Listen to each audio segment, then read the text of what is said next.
24 March 2026 தவக்காலம் 5ஆம் வார செவ்வாய்க்கிழமை. முதல் வாசகம். எண்ணிக்கை நூலிலிருந்து வாசகம். அதிகாரம் 21 இறை வார்த்தைகள் 4 முடிய.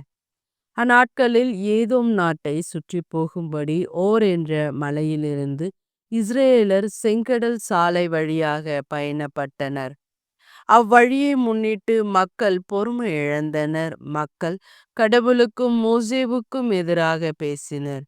இந்த பாலை நிலத்தில் மாளும்படி எங்களை எகிப்திலிருந்து கொண்டு வந்தது ஏன்?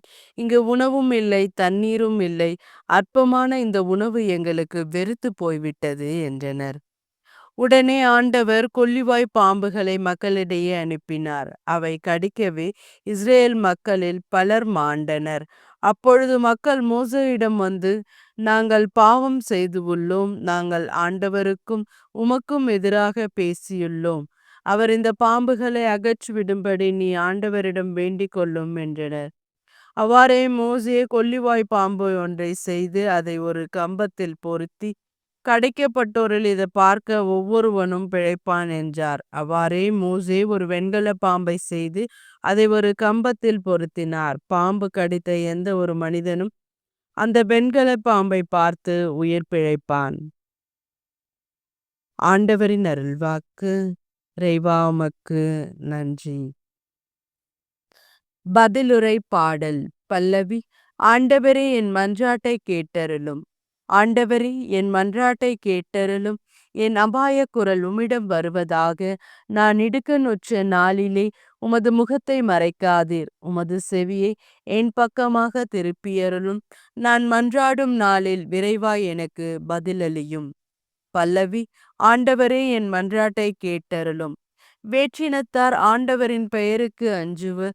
பூவுலகின் மன்னர் யாவரும் அவரது மாட்சியை கண்டு மருளுவர். ஏனெனில் ஆண்டவர் சீயோனை கட்டி எழுப்புவார். அங்கு அவர் தம் மாட்சியுடன் திகழுவார். திக்கற்றவர்களின் வேண்டுதலுக்கு அவர் செவி கொடுப்பார். அவர்களின் மன்றாட்டை அவமதியார். பல்லவி. ஆண்டவரே என் மன்றாட்டை கேட்டருளும். இனி வரவிருக்கும் தலைமுறைக்கென இது எழுதி வைக்கப்படும். படைக்கப்பட்டவிருக்கும் மக்கள் ஆண்டவரை புகழட்டும். ஆண்டவர் தம் மேலுலக திருத்தலத்தினின்று கீழே நோக்கினார். அவர் விண்ணகத்தினின்று வையகத்தை கண்ணோக்கினார். அவர் சிறைப்பட்டோரின் புலம்பலுக்கு செவிசாய்ப்பார். சாவுக்கென குறிக்கப்பட்டவர்களை விடுவிப்பார். பல்லவி. ஆண்டவரே என் மன்றாட்டை கேட்டருளும். நற்செய்தி வாசகம். யோவான் எழுதிய தூய நற்செய்தியிலிருந்து வாசகம். அதிகாரம் 8 இறை வார்த்தைகள் 21 முடிய. அக்காலத்தில் இயேசு பரிசேயர்களை நோக்கி, நான் போன பின் நீங்கள் என்னை தேடுவீர்கள். நான் போகுமிடத்திற்கு உங்களால் வர இயலாது. நீங்கள் பாவிகளாகவே சாவீர்கள் என்றார். யூதர்கள் நான் போகுமிடத்திற்கு உங்களால் வர இயலாது என்று சொல்லுகிறாரே, ஒருவேளை தற்கொலை செய்து கொள்ள போகிறாரோ என்று பேசிக்கொண்டார்கள். இயேசு அவர்களிடம், நீங்கள் கீழிருந்து வந்தவர்கள், நான் மேலிருந்து வந்தவன். நீங்கள் இவ்வுலகை சார்ந்தவர்கள், ஆனால் நான் இவ்வுலகை சார்ந்தவன் அல்ல. ஆகவே தான் நீங்கள் பாவிகளாகவே சாவீர்கள் என்று உங்களிடம் சொன்னேன். இருக்கின்றவர் நானே என்பதை நீங்கள் நம்பாவிடில் நீங்கள் பாவிகளாய் சாவீர்கள் என்றார். அவர்கள், நீர் யார் என்று அவரிடம் கேட்டார்கள். அவர், நான் யார் என்று தொடக்கத்திலிருந்தே சொல்லி வந்துள்ளேன். உங்களை பற்றி பேசுவதற்கும் தீர்ப்பிடுவதற்கும் பல உண்டு. ஆனால் என்னை அனுப்பியவர் உண்மையானவர். நானும் அவரிடமிருந்து கேட்டவற்றையே உலகுக்கு எடுத்துரைக்கிறேன் என்றார். தந்தையை பற்றியே அவரே பேசினார் என்பதை அவர்கள் உணர்ந்து கொள்ளவில்லை. இயேசு அவர்களிடம், நீங்கள் மானிட மக்களை உயர்த்திய பின்பு இருக்கிறவர் நானே.